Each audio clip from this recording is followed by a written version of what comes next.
Hi guys, আপনারা দেখছেন team আর আমি শাশ্বত। এবং আজকে আমরা যেটার মেনলি রিভিউ বলবো না, বাট যেটা নিয়ে কথা বলতে বসেছি সেটা হচ্ছে গিয়ে নামিত মালহোত্রাস যে রামায়ণ যেটা রিলিজ করছে এই বছর, সেটার একটা গ্লিমস বেরিয়েছে লর্ড রামের ওপর। এবং তাছাড়া ওয়ার্ল্ডটা নিয়েও কিছুটা ধারণা পাওয়া যায়, বাট ক্যারেক্টারের মধ্যে শুধু রামকেই প্রপারলি দেখা গেছে, প্রভু শ্রী রামকে, বাকিদেরকে সেভাবে দেখা যায়নি। তো এই গ্লিমসটা, এই লর্ড রামার গ্লিমসটা আমার কেমন লাগলো? আমার এই গ্লিমসটা অসাধারণ, মারাত্মক, দুর্দান্ত, পবিত্র, অনেক কিছু লাগতো যদি আজকে আমি ইউরোপের বা হলিউডের অডিয়েন্স হতাম।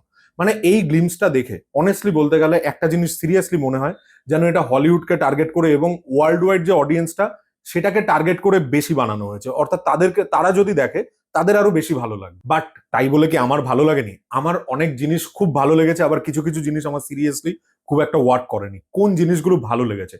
এইখানে মূলত আমরা তো পুরো গল্প কিছু দেখতে পাচ্ছি না, এবং রামায়ণের গল্প এটা আমাদের দেশের বেশিরভাগ মানুষের মধ্যে, প্রতিটা মানুষের মধ্যেই বলতে গেলে ইনবিল্ড আছে। কালচারের মধ্যে ছোটবেলা থেকে বিভিন্ন রেফারেন্সে, অন্যান্য ফিল্মের রেফারেন্সে হোক, ইভেন রামায়ণ সিরিয়ালে হোক, সমস্ত জায়গায় এই গল্প কারোর অজানা নয়। Good over evil, Ram versus Ravan এবং রামায়ণের বিভিন্ন রকম অ্যাডাপ্টেশন সারা দেশ জুড়ে নানা রকম ভাবে হয়েছে। মানে সাউথ ইন্ডিয়াতে বা তামিলনাড়ুতে রামায়ণ একভাবে দেখা হয়, নর্থ ইন্ডিয়াতে একভাবে দেখা হয়, তুলসীদাসী রামায়ণের প্রচার কোথাও আছে, বাল্মীকি রামায়ণের প্রচার কোথাও আছে, আবার কেউ কেউ আমার মতো অমিশ ত্রিপাঠীর রামায়ণও পড়েছে শুধু, এরকমও আছে। তো এই রামায়ণের রামার গ্লিমসটা আমার কিরম লাগলো? আমার এই গ্লিমসটা কিছু কিছু জায়গায়, কিছু কিছু ফ্রেম সিরিয়াসলি খুবই ভালো লেগেছে। কিছু কিছু ফ্রেমের ডিটেলের কাজ যথেষ্ট রয়েছে। একটা ফ্রেম আমি বিশেষ করে বলবো, যেখানে রাম এবং দশরথের একটা ফ্রেম আছে, দেখবেন অনেকটা ব্যাকগ্রাউন্ডটা অনেকটা বেশি সাদা এবং নীলের মাঝখানে একটা কালার, সেটা খুব ভালো।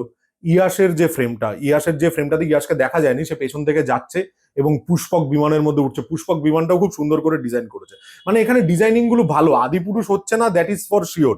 কিন্তু আদিপুরুষ না হলেও এখানে গন্ডগোলটা কোন জায়গাটায় আমার মনে হচ্ছে, সেটা হচ্ছে ইমোশনালি কিছু কিছু জায়গায় কানেক্ট করা যাচ্ছে না। মানে এটা ট্রিটমেন্টের মধ্যে যদি আপনারা রাক্ষসগুলোকে দেখেন, যেভাবে রাক্ষসের ন্যারেশন ওই মহাকাব্যের মধ্যে ছিল, সেভাবে কিন্তু এখানে রাক্ষসগুলোকে দেখতে পাচ্ছি না। অনেক বেশি হলিউডে যেরকম দেখে থাকবেন আপনারা সেইটা। এবার হলিউডের প্রজেক্টগুলোর মধ্যে কি হয়, ওখানে যেরকম একটা আনরিয়েলিস্টিক জীব বা কোনো ক্রিচার এরকম কিছু থাকে, তার সাথে কিন্তু রিয়েল ওয়ার্ল্ডটাও খুব বিরাট ভাবে ফিল হয়। এখানে কিন্তু রিয়েল ওয়ার্ল্ডটা কোথাও গিয়ে কম ফিল হচ্ছে, বাট ফ্রেমিং গুলো খুব সুন্দর, কিছু কিছু ডিটেলিং এর কাজ মারাত্মক। রণবীর কাপুরকেও আমার পার্সোনালি খুবই ভালো লাগছে। রণবীর কাপুরকে ভালো লাগছে, কিছুদিন পর মাহেশ বাবু বারাণসীতে হবে। বাট যে রামকে আসলে কখনোই ভোলার নয়, সেটা হচ্ছে গিয়ে অরুণ গোভিল। অর্থাৎ এই রামানন্দ সাগারের যে রামায়ণটা ছিল, যেটা আমরা ছোটবেলায় টিভি সিরিয়ালে দেখেছি, কোভিড এর সময় রিপিট টেলিকাস্ট হয়েছে, ইভেন এখনো মাঝে মাঝে টেলিকাস্ট হয়, সেই রামায়ণের অরুণ গোভিলকে বারবার মনে পড়ছিল রণবীর কাপুরকে দেখে। বাট রণবীর কাপুরকে ভালো লাগছে এবং রণবীর কাপুর খুব ভালো পারফর্মার। এবং রাম যে ক্যারেক্টারটা, রাম কিন্তু ভগবানের মানব রূপ, অবতার। আসলে ভগবান যখন নিজে আসতে পারেন না, কোনো একটা মানব রূপে সেটা পাঠায়। এবং রাম কোনো ছোট থেকেই যে বিরাট সুপারফিশিয়াল জিনিসপত্র খুব বেশি করেছে সেরকম নয়।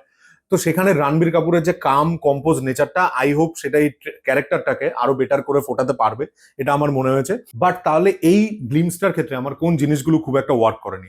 প্রথমে যেটা বলবো, মিউজিকের কাজটা কিন্তু আমার ভালো লেগেছিল। ইনিশিয়ালি প্রথম দিকে যেভাবে মিউজিকটা যাচ্ছে, প্রপার একটা ওয়েস্টার্নের সাথে ইস্টার্ন, অর্থাৎ A R রেহমান এবং হ্যান্স জিমারের প্রপার একটা কম্বিনেশন ফিল হচ্ছিল। বাট যুদ্ধের জায়গাতে আমার মনে হয়েছে মিউজিকের জায়গাটা আরো অনেক বেটার হতে পারতো। এছাড়া রাক্ষস অর্থাৎ ক্রিচারদের যেভাবে দেখানো হয়েছে, এটাও প্রচন্ড হলিউডিশ। এই জিনিসটার সাথে একদম টেক্সটের খুব একটা মিল নেই। এবার কেউ টেক্সটকে অন্যরকম ভাবে ইন্টারপ্রেট করতেই পারে, শুধু সে যেন আদিপুরুষের কথাটা একটু মনে রেখে দেয়, যে আদিপুরুষে অন্যরকম ইন্টারপ্রিটেশনে কি গন্ডগোলটা বেঁধেছিল এবং কিরকম বেকাপ্পা সেটা দেখতে লেগেছিল। তো এই একটা জিনিসও আমার হালকা ফিল হয়েছে, এই ভয়টা থাকবে। আরো একটা বড় ব্যাপার, এই নামিত মালহোত্রা ধরুন বলছে 4,000 কোটি টাকা লাগিয়েছে, এবং প্রতি জায়গায় একটা তো ব্যাপার আছে, ওই প্রডিউসার অত্যন্ত বেশি ম্যাগনোমেলি এক নার্সিসিস্টিক একটা লোক। মানে ডিরেক্টরের নাম না দিয়ে নামিত মালহোত্রাস রামায়ণ, সমস্ত জায়গায় এটাই প্রচার হচ্ছে। তো নামিত মালহোত্রা প্রতি জায়গায় এটার কত বাজেট, এটা কিভাবে বাকিদের হলিউডের জন্য তৈরি হচ্ছে, এই সমস্ত কিছু প্রচার সমস্ত কিছুই করছে। বাট 4,000 কোটি টাকা যখন বাজেট, তখন তুমি রিয়েলের মধ্যে ওই ফিকশনের ব্যাপারটাকে আরো বেশি করে মিক্স করতে পারলে না কেন? ওটা যদি করতো, আপনারা আজকে যে কোনো হলিউডের ছবি ভেবে নিন, যে কোনো এরকম এপিক ছবি, লর্ড অফ দ্য রিংস ভাবুন, অথবা হ্যারি পটারের কোনো ছবিকে ভেবে নিতে পারেন, ক্রনিকলস অফ নার্নিয়া। সেখানে কিন্তু ওয়ার্ল্ডটাকে খুব একটা আনরিয়েল মনে হয় না, এখানে ওয়ার্ল্ডটাকে হালকা আনরিয়েল মনে হচ্ছে। আর এইবার আসি ইন্ডিয়ান অডিয়েন্সে, খুব প্রচন্ড ঘামছি, কিছু করার নেই, কিন্তু এইবার এই ইন্ডিয়ান অডিয়েন্সের ক্ষেত্রে কিন্তু এই ফিল্মটার টেস্ট বাডের সাথে কোথাও কোথাও নাও যেতে পারে। ঠিক আছে, আমাদের যেহেতু একটু ড্রামা দেখে অভ্যেস, একটা টাইম নিয়ে একটা ড্রামা বিল্ড আপ হওয়ার পরে, তো এই ড্রামার ক্ষেত্রে ধরুন যে কোনো এপিক ফিল্ম আমাদের দেশের ক্ষেত্রে কস্টিউম ড্রামা, ডান্স ড্রামা, এরকম একটা ফরম্যাটের মধ্যে করে আনা হয়, অনেক বেশি মশলা অ্যাড করা হয়। এটা বেসিক্যালি বোঝা যাচ্ছে দেখে যে যারা মশলা একটু কম খায় এবং টিস্যু ব্যবহার বেশি করে, জলের করে না, তাদের জন্য বেশি করে মাথায় রেখে বানানো হয়েছে। তো যারা জলের ব্যবহার করে তাদের কিরকম এই ফিল্মটা লাগবে, that is a কোয়েশনেবল thing. Ultimately এটা যদিও একটা গ্লিমস ছিল, এবার বাকি আরো ক্যারেক্টার গুলো এলে, ট্রেলারের জিনিসপত্র এলে তখন বুঝতে পারবো আলটিমেটলি কি দাঁড়াচ্ছে। বাট আমার থোড়া বহুত সন্দেহ তো নামিত মালহোত্রার ওপর থাকছেই। নীতিশ তিওয়ারি খুব ভালো ডিরেক্টর, দোষ সে আগে কখনো এপিক ফিল্ম ডিরেক্ট করেনি, বাট স্টিল খুব ভালো। বাট এই ছবিটার ক্ষেত্রে কি গতি হবে সেটা সময়ই বলতে পারবে, আস্তে আস্তে ট্রেলার টিজার এই সমস্ত জিনিসপত্র এলেও বলতে পারবো।